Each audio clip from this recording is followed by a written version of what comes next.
บัดที่เหนียวมาเก็บรางวัลซอยกันมาให้พี่ให้น้องรับโชคไปบัดที่นี่เอาเข้ามาช่วยกันซอยกันบัดที่นี่ใกล้สิบแล้วพี่น้องขอดแล้วขอดแล้ว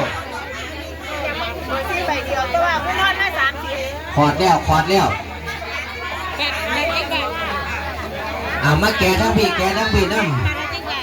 เป็นรางวัลใหญ่นะจ๊ะนี่แกทั้งนี้เขาว่าซอยกันกับซอยกันขอบคุณพี่น้องทุกกำลังใจนี่มอบรางวัลใหญ่ให้บัตรละเท่าไหร่ก็ได้ถามก็ได้หมอนมาเบิ่งมาล่ำมาหมอนนอนเบิ่งพร้อมมาด้วยมาน้ำเปิดรางวัลใหญ่ออกมาจ้าอีกเท่าไหร่มีอย่างแน่ลูกเท่านั้นออกไปอุ้งอิงอยู่ด้านโน้นนะจะยกมือหน่อยลูกยกมือหน่อยพี่น้องไม่เห็นยกสูงเอาขาถูกเตียงให้ลูกสาวพยาบาลได้ยกไม่เห็นพี่น้องไม่เห็นบ้างเบอร์56ได้มุ่งพร้อมได้ทั้งมุ่งทั้งหมอนแบบที่นี่เอาไปนอนเบิ่งหมอลำแบบที่นี่เอา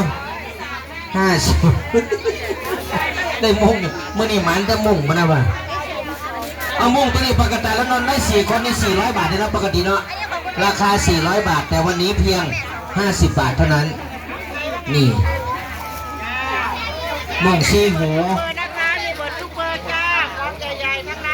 ใส่กันครับใส่รวมด้วยใส่กันครับอุ้งอิงอยู่ด้านโน้นนะจ๊ะยืนมองกลางๆครับพี่น้องเราไม่เห็นกระสิกตาเดี๋ยวนั่งยืนมองหันครับตรงหลอดไฟ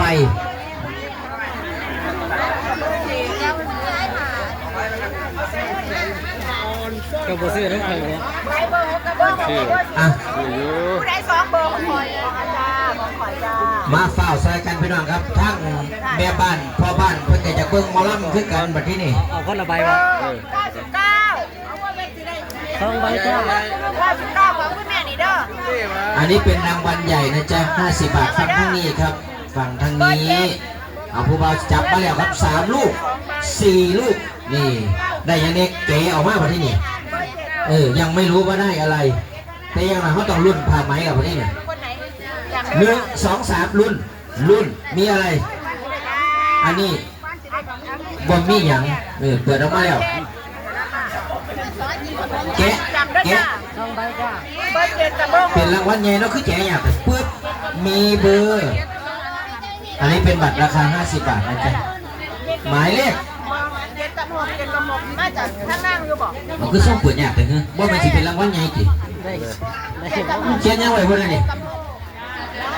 อันนี้ก็น่าจะได้หมอนมันมีหมายเลขได้หมอนนี่เราได้2 ลูกแล้วพี่เอาเปิดอีกอันนี้5 ใบหมอน2 ไว้แล้วนั่นแหละได้แล้วหมอนอยู่แล้ว1 2 3เปิดได้แล้วมาที่นี่เปิดดูได้มาดิเปิดมามีหมายเลข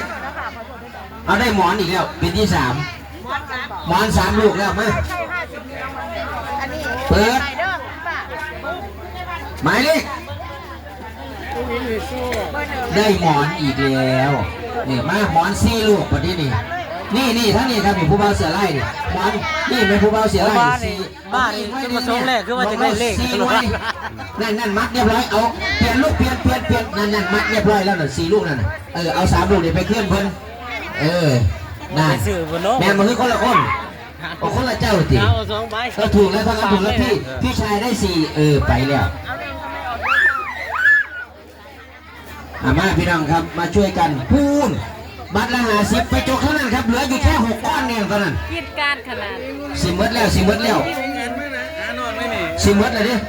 เหลืออยู่หัน6 7 ก้อนครับ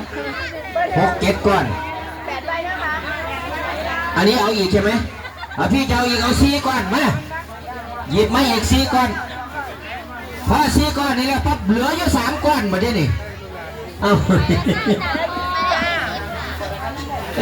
เอามา4 ก้อนได้4 ก้อนนี่4 ก้อนบอกพอทอนเงินขึ้นมาให้แล้วของเรา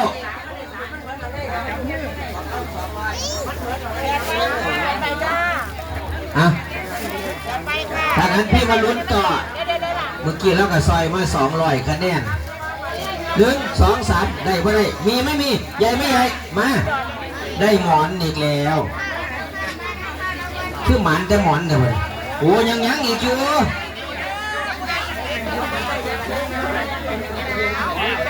หมอนอีกมาดิเอาอีกก็ยังอีก